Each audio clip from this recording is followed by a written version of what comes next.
Okay, let's have maybe try and end on a win this morning, if possible. That's quite optimistic. Let's see if I can do it. Off that last loss, spoiling my run of lucky wins there. Okay.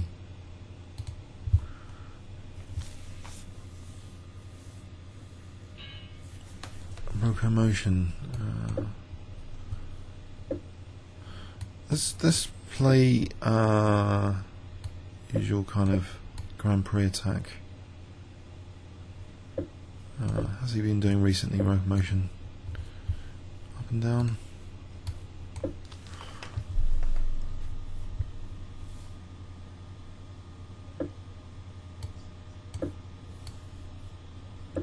So he's playing logically for D5. Okay.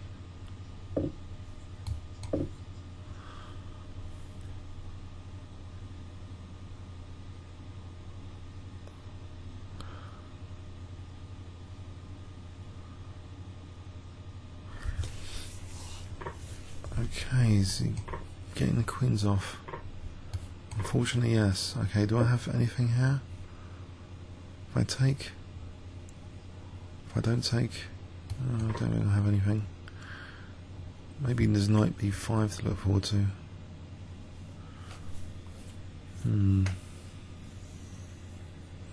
CD knight b5. Bishop d4 king f1. So I want to play like knight e2 or knight b5. Then maybe c3 and bishop e3.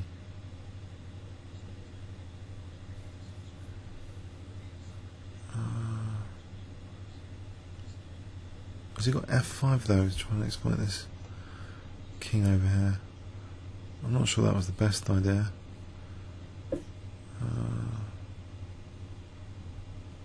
Right, I'll play this anyway. I think he can pin the knight. Unfortunately, king e1, maybe c3 here,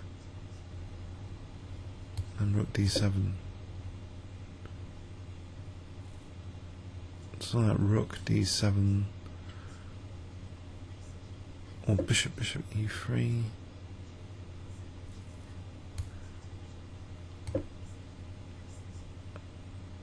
Then maybe okay, keep control of things. I think try and keep control of things rather. How about g4, g5, getting a bit of space. They're coming on the queen side. How about b4 then as c3 drops? So this knight a5 is a bit of a pain. Get some space.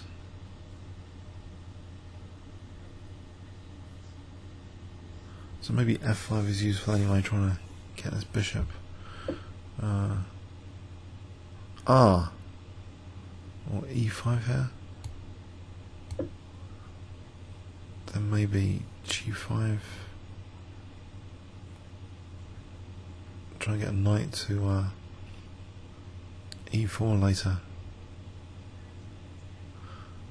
f6 is ruled out at the moment, so knight g3. I don't know, g5 has got the bishop over there. Well, there's knight d4 here anyway now. That looks interesting. So I can play king e3, still stop f6. So king e3 put pressure on this d3 bishop.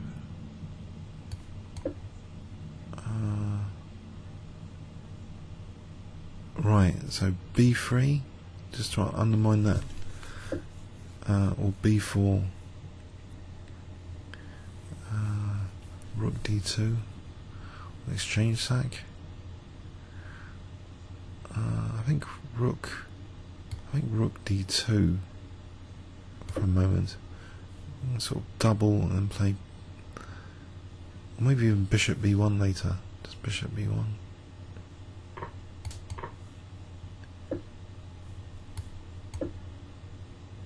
I'll just get rid of that. He's got this pawn majority though. If I sack the exchange here, Bishop b3, it looks like a good position for playing f5 later. I think I'll do that because I can cover c file with bishop c2. I can play for f5. If I play for f5 and try and get these pawns going in the centre, sort of mobile pawns. So like d5 on e6 here. Is he going to play d5 or there's e6? No, there's rook e7. Right, it's d5 for the moment. I think king f4 is going to be useful. Then I'll have e6 and king takes f5 and e6. So e6 might be on the cards, but not here. Okay, I've got to protect against, oh no, the checks. If I take, it's got a check, very annoying.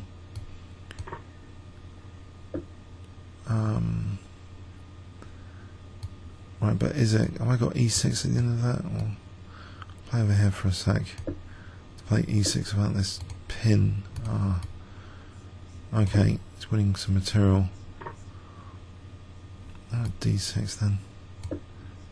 Keep that pawn protected.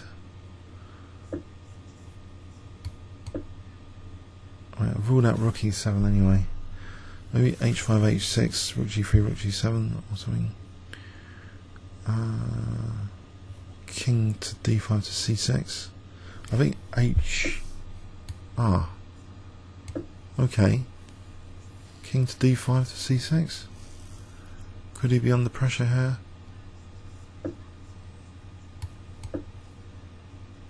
I hope so. Keep that pawn for a sec. Unless, I don't know, king c6, king c7.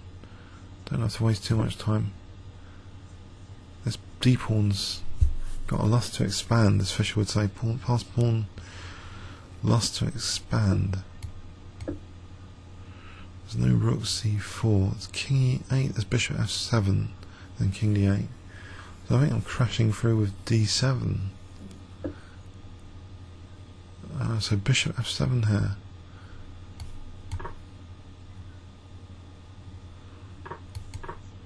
This looks as though the pawns are doing a good job. Although king e6 d7. Let's check king c7.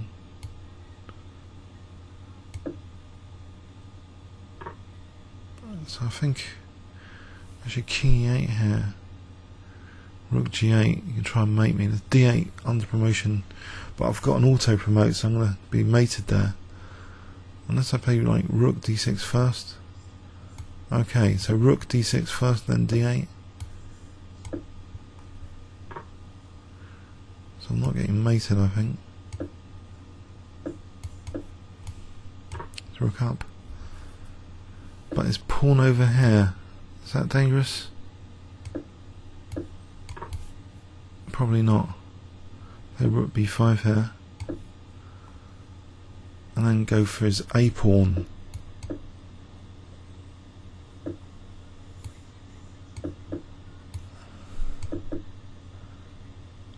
He was close, but no cigar. I can take and take, and his king's not coming back for my a pawn. 2-3-1-5. Cool. Intense game. Bit of a dodgy exchange that maybe, but it seemed to give some practical chances here. For that f5, these passed pawns potential. King coming to c6, quite dangerous. Comments or questions on YouTube? Thanks very much.